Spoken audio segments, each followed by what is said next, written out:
Tommy, 4-1 loss here at VCD. What do you think? Yeah, obviously disappointed. To be at the first half, I thought we was nowhere near it. We said about starting well, and we couldn't start any worse than what we did. We dwindled on the ball at the back, and there's no need to. Got caught and got punished. Pabs has finished it well across the goal line. That's a minute and a half into the game. And then, to be honest, we were chasing a little bit, and then obviously the penalty. A set, third man run and dangle a foot out and 2-0. But we got in at half time. To be honest, obviously I did lose my rag a little bit at half time because I just felt that we just looked a little bit deflated. And I tried to remind the boys that, we're top of the league. We've got, before the game, I just felt that it was just a little bit quiet, but I don't know why. But the second half, to be honest, we come out and we showed obviously we had to be better. We couldn't be like the same as the first half, but we should have really had a couple of goals before we scored. We've had two really good opportunities, but we've got the goal, and then obviously discipline's let us down. We're down to 10 minutes, and they've capitalised. But I thought when we got the goal, perfect timing. We changed the shape, and I thought that looked good as well. But then we're down to 10 men, and then obviously the third goal's give them another lift again, and we're chasing the game. Yeah, maybe it's one of those days where I said it on camera, but VCD were just better over the course of the 90 minutes. The second half, though, what a valiant effort! Come out, Danny Parish, like you said as well, comes across goal. He just gets one little touch that's going to go in.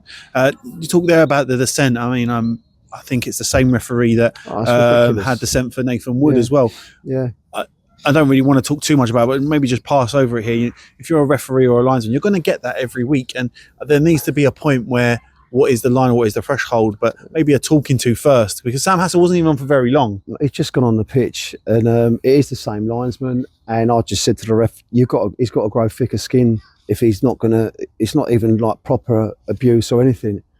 And I thought, well, to be honest, the Cal's not offside for the goal in the first half, which gets us back in it. But listen, they were better than us today over 90 minutes, but the second half, the turning point was a sending off. Because we've come out, started really well, got a goal. We had two good chances as well to get another two in that second half period, and then we lose our head, lose our discipline, and then the third goal comes in because we did change the shape, and obviously where Hass has gone in, it's killed us a little bit. We've tried to fill the void, but it weren't to be. But the second half we've had a go. But once it gets to 3-1 and 4-1, it's even the fourth goal. We're playing in two tighter areas. We know we shouldn't be playing them areas, but we have, and we've lost it. And again, we've got punished. But just like I said, for me, the turning point. We've come in 2-0 at half time, nowhere near it, except that. But the second half, I'm like, we've come out obviously a lot livelier. Got two good opportunities and not took one, then got a good goal, and obviously you could see a bit more confidence in the side, and then that happens with the sending off, and it kills it a little bit. I think I used the term like a boxer on the ropes in the second half, and that's what it was. And the sin bin, I agree, probably is the turning point in the game. But you have to sort of lick your wounds now, and as you said as well, people become disjointed at the end, people playing out of position, but. It's no excuse for it's not people playing out of position even. I mean, we played, we went with Hass at Little Hampton away like that. So we pushed on Tariq and Casey as like wing backs, and told Woody and Tash to get around the front too, which would leave Franny sort of getting on the ball. And I thought, good, here we go. This is looking good, but. It's 5 minutes, if that, you're back to where you are, and it's so annoying because I'd like to have seen us carry that momentum into after we scored, but we never got the chance. But listen, we're better than what we are today. I'm not taking nothing away from VCD. They got their 3 points, but we're still in front.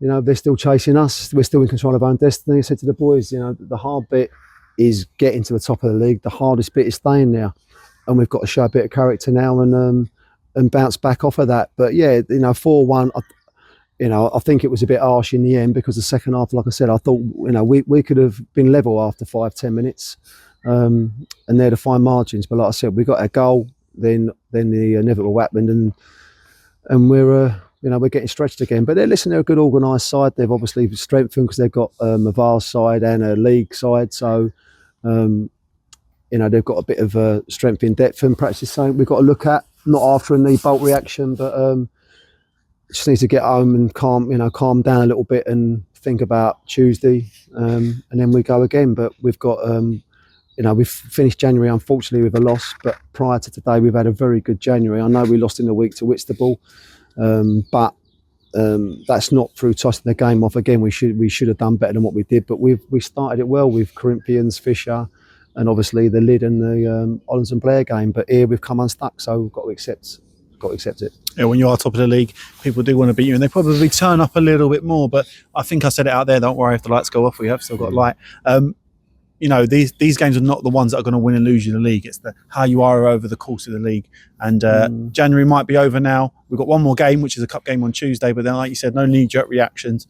And we go into February still in a really strong position. And listen, it's not just us.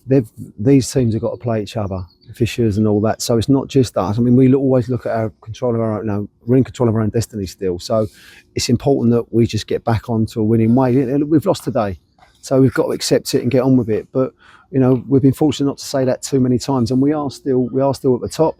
Obviously, if they win their game in hand, it shortens it a little 2 bit. points. But it's still, they've got to win the game in hand. So we've just got. I'm not concerned about VCD. We've played them twice. We've just got to concentrate on ourselves now. But listen, obviously I'm not happy because it's 4-1. But like I said, I thought that the first half nowhere near it. Take any criticism whatsoever. The second half, thought brilliant. We've come out the blocks, got a goal, got two other good opportunities. But unfortunately, as soon as we get the goal, I think poor officiating gives us 10 minutes to sort of, for them to kill the game again if you want. But it is what it is, and we just got to get on with it. That's it for us, and we'll see you on Tuesday night. Thank you, Gaffer. Just want to thank all the fans for coming today and apologise, but it doesn't go unappreciated, and that's why I said to the boys first things go and thank all them. There were a big mass of them out there. I know they were seeing in the second half. They really got behind it as well, and we do thank them. But we move on to Tuesday night. We hope to see everybody there, and thank you very much for your time, Gaffer. Cheers, mate. Thank you.